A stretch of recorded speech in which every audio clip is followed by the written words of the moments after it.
But anyway, let's move on to more domestic stuff. So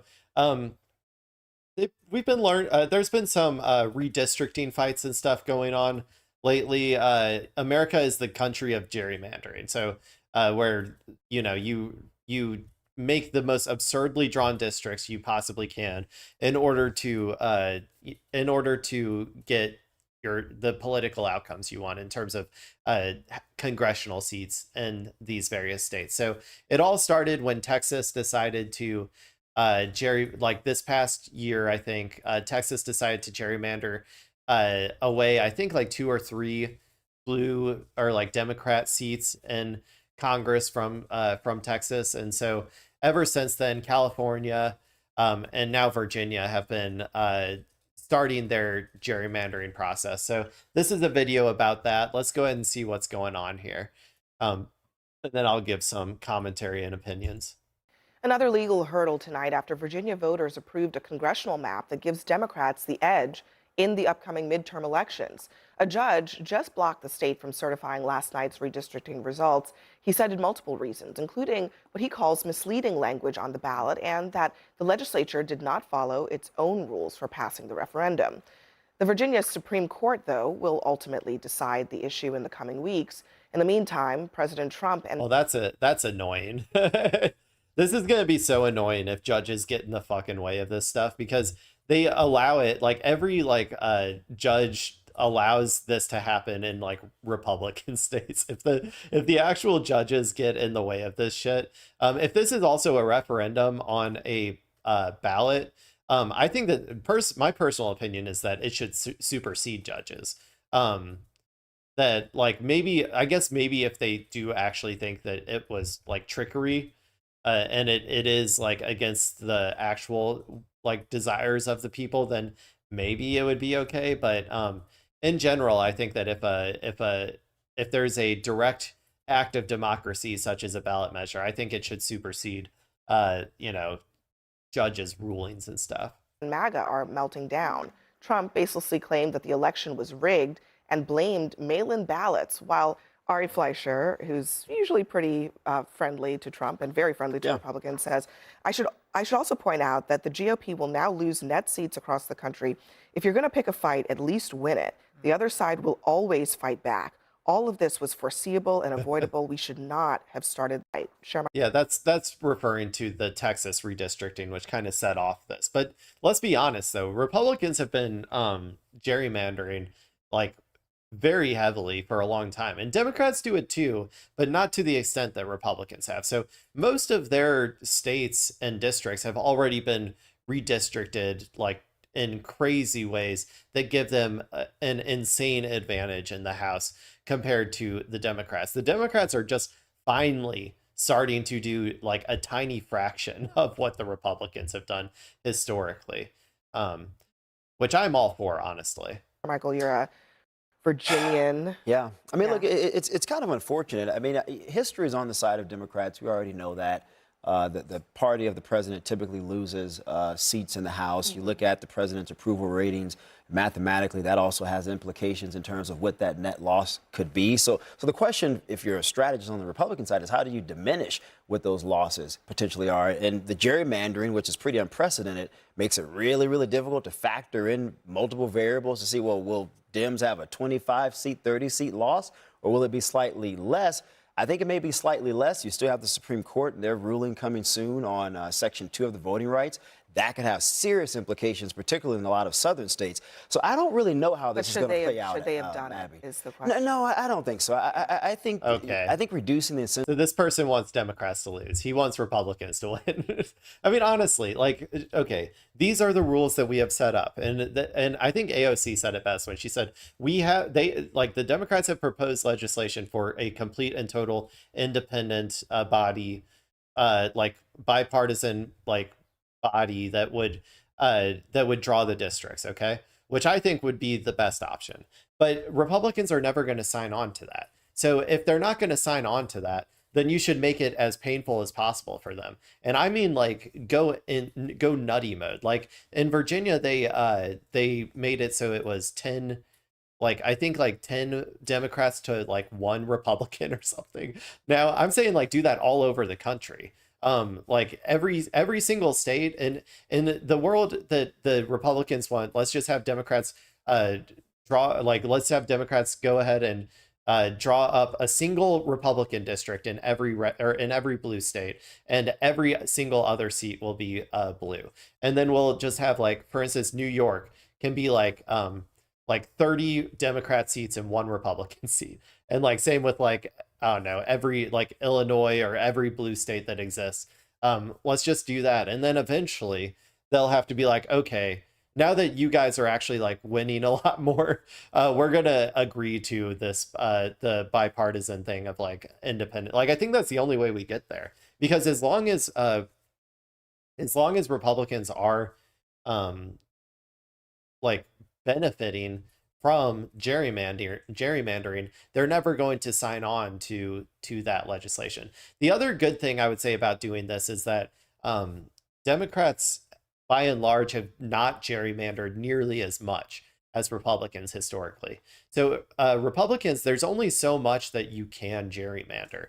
Eventually, you can't do it anymore, because you can't dilute any votes anywhere, because you're going to end up actually losing those seats now. So so because of that, Democrats have a lot more that they can gain now that they're going to start doing this than Republicans do. And so it might end up with, like, instead of, like, so they're getting 10 from Virginia. If you do that in every state that is a blue state, you could end up with another, like, 50, 60 Democratic seats in the House, which would be unwinnable, like, indefinitely for the Republicans, unless they maybe agree to get rid of partisan gerrymandering. Then maybe they would have a chance again, so, like, and even then I would say it would be rare if you got rid of a lot of because gerrymandering essentially already builds in, like, a 5% advantage to the Republican Party. So if you did actually get rid of it entirely,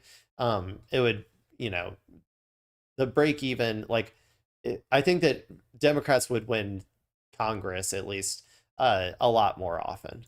Incentive to compromise is just not good for the country. No one wins here in the long run, neither side. Yes. Yeah. Go ahead. No, It's funny that they're just saying this now, though, as soon as the Democrats did I feel like they took one of the most balanced places in the country and they just totally disenfranchised Republicans. So, I Boo-hoo. personally, what? Do you talking about disagree? Virginia? Yes, it's a Try blue harder. state. What about Texas and I don't Missouri? agree with that Okay, either. all right. Shermichael and I were discussing Illinois, the agreement. New York, Gerrymandering. Yeah, but you didn't come out and say anything when they did it. That's the difference.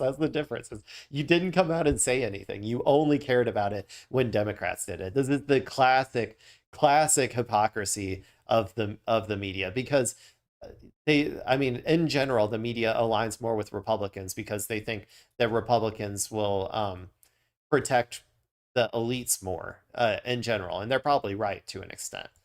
Is a problem, not a bipartisan problem. Can I ask a question? When Texas was happening, you were not hearing Republicans say that this was a problem for our democracy. That this was, I agree with you. And I think that, and Republicans didn't stand up to Donald Trump either. And Republicans in Texas and across the country had the opportunity to say no to Donald Trump. But for some reason, they do not have a spine to stick up to him, and nobody wanted to tell him. But this didn't just start with Texas, though. This has been going on for decades, like for more than decades, for like centuries. Like they've been gerrymandering forever. And like I said, it's much more severe on the Republican side. But they like the balance of power that exists today between the Republicans and Democrats, and that's why these people never say anything about it. Him no. And now we're in the situation where I agree with you. We shouldn't be doing this anywhere. But Donald Trump put us in this position. And it, frankly, is because no one would tell him no. And now Republicans are saying, oh, but our democracy. But Sochi, I think the issue with Virginia, though, after Texas, California passed their referendum, and it pretty much equaled everything out. I think the issue here with Virginia is that they're only leaving one Republican congressional district. Now, of the 5 districts that Texas will get, they're not Republicans, that is, won't win all 5 of them. Hell, we'll be lucky if we win 2 out of the 5. More than likely, Democrats will win 3. So he's a Republican, dude. Because they're mostly in Hispanic areas. So this is backfiring two parts of that in terms of expectations. Two parts of that are important. One, it's not just California and Texas evening themselves Other states, out. sure, but many have declined. Many have declined, Thank but God, other yeah. states are actively moving to give Republicans an advantage.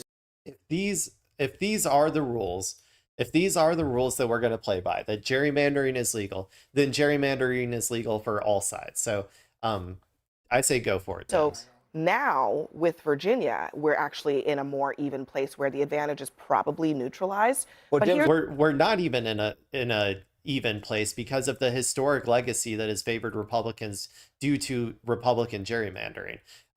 This will not make it equal. It's only when every single blue state starts doing exactly what Virginia did and giving Republicans a single representative. That's when it will finally be like, you know, quote unquote equal. Like once we get to that least common denominator, bottom of the barrel thing. And yes, it's not good for the people of the state to not be represented. I'm not saying that that's a good thing, but I'm saying that these are the rules that we are living under. And if you don't like them, then we should change the rules. we'll have about a 9-seat advantage, though, Abby. No. because of Virginia. According to a lot of the people who look very closely at all these different districts, when you add up all the Republican changes and all the Democratic changes, now we're virtually at net zero in terms of partisan advantage at the district level. That's not including, but that's not including your other point, which is that some of these districts are not as competitive or as non-competitive as Republicans would like. And Hakeem Jeffries, the speaker, or the Democratic leader, he issued a warning to Florida, specifically to Ron DeSantis. And here's Jeffries and DeSantis responding. Okay. Let's hear him. Our message to Florida Republicans is F around and find out. The Republicans are dummy-mandering their way into the minority before a single vote is cast because they started this war and we're going to finish it. Please. I mean, I despise Hakeem Jeffries, to be honest, but you know, he can talk good sometimes. So this isn't terrible messaging, to be honest. Yeah, you should be like, okay, bring it on. You want a gerrymander, then we'll double. Like I said, the Democrats have a lot more gerrymandering that they can do. The Republicans are basically gerrymandered out. They've already, like, if they've already gerrymandered almost as much as they possibly can. So yeah, there's a lot more seats that Democrats can get if they do this. So this is pretty good messaging, and I think it's an honest threat that is like able to be acted upon. Because they started this war and we're going to finish it. Please be my guest. I will pay for you to come down to Florida and campaign. I'll put you up in the Florida governor's mansion. We'll take you fishing. We'll do all this stuff. There's nothing that could be better for Republicans in Florida than to see Hakeem Jeffries, everywhere around this state. What? What's he talking about? Dude, he is, well, they're both kind of rizzless, but Ron DeSantis is like a charisma black hole. Like he needs to be studied by scientists as to how someone could have like such a small amount of riz. Like Hakeem Jeffries everywhere around this state. Everywhere around this state. It's not going to be everywhere though, because here's Jeffries is talking about Mario Diaz-Balart, Maria Elvira Salazar, Carlos Jimenez, Kat McCamick. These are Republicans who are, some of them in southern Florida districts that are endangered now. It is going to be a tricky landscape in some parts of Florida. It is in a few places, and Jeffries is smart. He knows the districts. He's not going to just go insert himself in places where he doesn't need to be. And frankly, this whole debate is really stupid between Jeffries. Okay, I'm going to go ahead and move on. I think we got enough out of that, and I yip-yapped a lot at the beginning. So